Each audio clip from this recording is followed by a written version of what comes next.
Hello and welcome to another episode of Dammit Jim's Gun Info. Today I'm going to just discuss gun belts for just a real brief moment. As you can see, this is a gun belt that I have set up for my personal use. I'm going to go out to the range for practicing. Got a level 2 holster with a thumb release, set slightly at a drop with a slightly forward cant with a thigh strap. This holds 4 shotgun shells. This over here holds 4 shotgun shells. They're oriented so that they can be taken out of the holster with the hand that they're on. So this is for right hand. So as soon as you pull those out, you're going to load them into your bottom of your shotgun like so. Same thing over here. These are going to come out with your hand here, and you're going to have 2 of them, and you're going to load them into your shotgun as such. We have a first aid kit right here with scissors in case you have to treat somebody who might have been shot in the leg or the arm, torso, something along those lines. It's center line on the back of my belt so that I can grab it from either side if you're putting pressure on a wound while you're dealing with different things. It has scissors.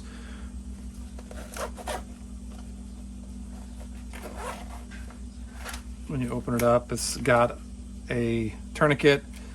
It's got a couple other different little things in here, hemostatic bandages, so that you can immediately apply first aid in the event that someone gets shot or an injury occurs. I like to keep the zippers on top so that you can take them and just pull them around the sides, and bam, there you go. This isn't red because I don't unnecessarily draw the attention to the middle of my back with bright colors, even though I know I got the scissors there. The red cross is going to probably draw more attention than a blue pair of scissors, in my opinion. On the left hand side of center is a SOG seal pup knife, and these are extremely sharp and great knives for cutting your way out of a situation, cutting straps or extricating yourself from a car or even an aircraft. And here is a multi-tool in case you have to cut barbed wire, do an immediate action drill, clear a broken cartridge, something along those lines. It has a knife on it as well, saw, files, etc.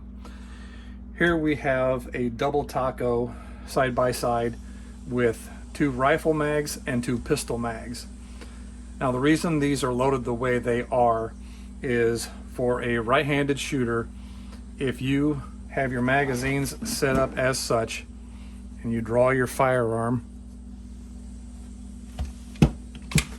as you can see, there's the thumb release that locks that weapon in there until you need it, just and bam, it draws your weapon out.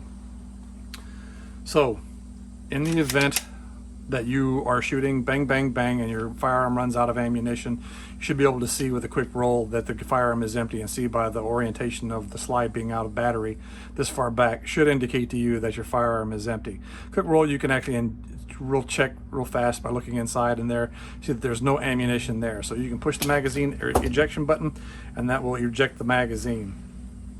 So by having these upside down, bullet nose pointing around clockwise to my gun, as my hand reaches down on my side to grab my magazine, my finger goes along the nose of the magazine, which means I can find the center of the magazine well without looking.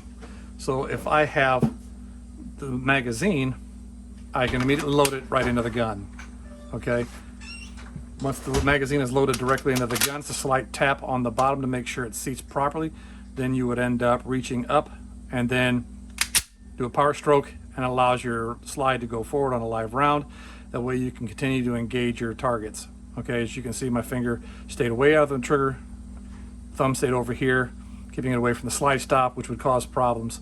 Kept my hand up here to do a power stroke off the red dot optic to keep it away from the muzzle. So again, it just uses body ergonomics whenever you are reloading your firearm in a stressful situation. So again, you can push the magazine release either with your you can orient this either way, so you can have it eject from the right or the left. This one right here is set up to eject for a right-handed shooter. So As soon as the slide locks back, push the magazine release, and the slide ejects from, or the magazine ejects from the weapon. As you can see, these are high capacity 21 round magazines, not legal in California. Sorry, California. So again, as your magazine goes into the well, as you can see, with your finger, it automatically goes in.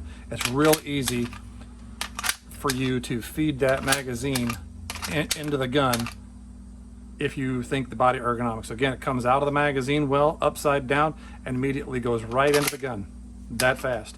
So it comes right out, goes right into the gun, drop the slide like so, or you can drop it by power stroke. I prefer the power stroke because when some magazines by the manufacturer are loaded to capacity, when you drop the slide, it will hit that first round and it'll have so much spring tension that it will not allow that round to get out from underneath the feed lips and get chambered and the slide to go into battery. So just something to think about whenever you grab it from the rear. As you can see, it's on the bolt stop now. As you can see, I can still pull it back slightly further, and that prevents any feed issues. So again, just an idea when it comes to loading your firearm. As you can see how quickly and how smoothly those feed, again using the ergonomics. And you can do it from the other side as well. So eject your magazine, finger nose along the side of the magazine, the nose of the magazine. Again, it just creates a real fast, your body ergonomics. You can almost always find the center of your palm with your pointing finger of your other hand. It takes a very little practice. It's a natural movement. Now, when it comes to rifle magazines, I've always liked the upside down bullet noses pointing backwards on my offhand, because as I grab the magazine, it comes right out in a beer can grip, like you hold a beer can. It comes right out of the magazine and orients. It goes right into the magazine well, and it slides right in. As soon as it slides right in, your hand can move forward and push the ping pong battle on the side of the AR-15, and it will allow the bullet to go home. This one is 300 Blackout, so I'll show you this real fast. I'm gonna go grab the rifle.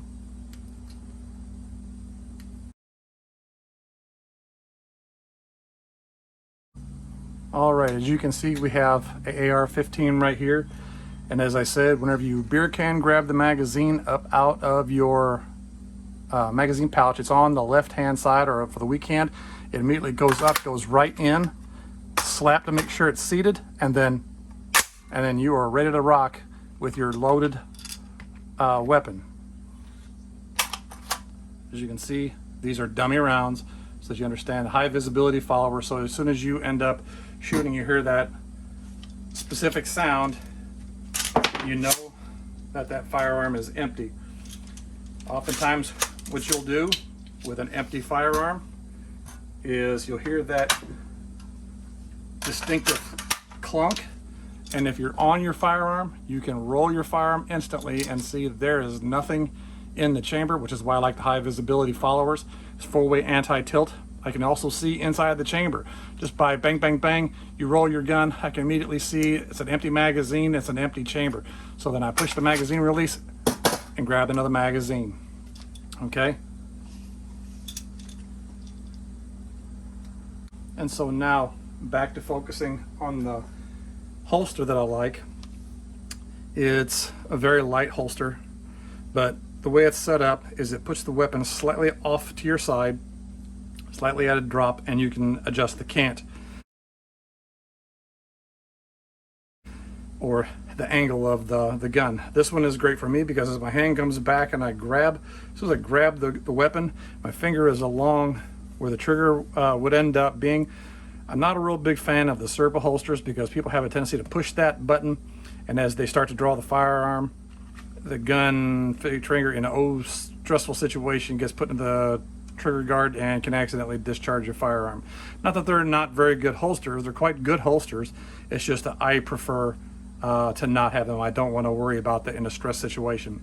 So again, this is an SSP 3.2 by Orpaz, O-R-P-A-Z, and two different deals, is light left-handed, right-handed accessories and stuff like that. But I got this specific drop with a slight cant for my weapon. As you can see, I can drop the weapon in there and it locks as soon as it goes inside the holster. So again, it's grab, push down slightly with my thumb, and the holster gun comes out and ready to go. Incidentally, this holster also fits my concealed carry gun, which is the exact same style firearm, only it's in a subcompact without the muzzle brake. So it has the exact same slide setup and frame setup, only it's subcompact. So I can drop either one of them in there. And the good thing about it is they both take the same magazines, which is another advantage. They carry one magazine and it fits all your guns. So again, it just depends on what you want to end up carrying, what you're familiar with. The whole point is get you something set up so that you can go out shooting and enjoy yourself, something that's going to be comfortable. If you really want to, they have suspenders that you can get for some of these gun belts that you can actually apply to take a little bit of the weight off your waist and apply it to your shoulders. So again, this is totally up to you, but again, these are the reasons why I have mine set up the way it is. Again, like I said, you have the shotgun shell holder here. As you are on right here behind the gun, I pull these out and they would get fed into the shotgun using my thumb. Right as soon as you drop them in, you go to it and push those right into the tube. So same thing on the other side. They're set up to be taken out with the left hand side, or one at a time. One goes in, one goes in. Okay, so it holds 4 shells. They're really comfortable, they're really light, they're really convenient, and they have a nice Fastex attachment, so they go slide through the slots, lock on. They've got retention rings right here to keep the shells from popping out. They're really good. Also, on the magazine tacos, you have elastic that is adjustable for tension on the magazine, and a strap for the rifle magazines so that you can keep them from accidentally bouncing out of the top of your magazine pouch. So if you're going to go and start shooting, hey, you can just pull that off the side, and now you can immediately access your magazine. Now these will fit the 5.56, 300 Blackout, and 308, along with the Sig Sauer MPX magazines as well. So they will fit a wide range of magazines. Okay, and these will probably also fit AK mags as well, just because of how they'll actually expand with the elastic. So these are really good. They call them double stage tacos. So you take your magazines out, again, comes right out, goes right in the magazine. Well, your hand slides up, push the ping pong battle. The MPX has the very similar controls to the M4 or AR-15 weapon platform. So again, this is a very inexpensive gun setup. The most expensive thing individually, honestly, I would actually, besides the handgun, I would actually probably say the SOG knife. Descriptions of all the different accessories are in the description below. Like I said, this holster also has a thigh strap so that you can strap it on your thigh to keep it more secure so it doesn't flop around. So again, whatever holster works for you, whatever system setup works for you, this is very comfortable for me and it's very intuitive for me. So again, once you get your gear set up, take it, wear it around the house, see how it works. See if it actually is going to work for you. Is it comfortable? Do you need to adjust something? Do you need to move something? It's not until you've actually gotten it on and actually wore it for a while before you start to realize that gun needs to get moved back another inch or two. Or I don't like how high that gun is riding on my hip. I want something that's going to be a slight drop. Or the shotgun shell, I don't like that pouch there. I want it in front of the handgun. The magazine pouch for the backup rounds and stuff like that. Maybe I want 2 pistol magazines here in front of the shotgun pouch with 2 rifles back here at about 7, 8 o'clock. Maybe I want to move the knife over behind the gun. Maybe I want to move my first aid pouch onto my right hand side if I'm a right-handed shooter, because if I'm putting pressure on a wound, I want to be able to access it with my right hand side, so that way it's less cumbersome. So there's a lot of different things that you as the shooter, the person who's setting this up, has to find that is actually comfortable for you. So bear all that in mind. Look at your equipment, think about what you want to end up getting. There's a lot of different accessories and everything out there. Some of it's available on Amazon. Other ones you might actually have to go and look at a specific gun shop or website to find.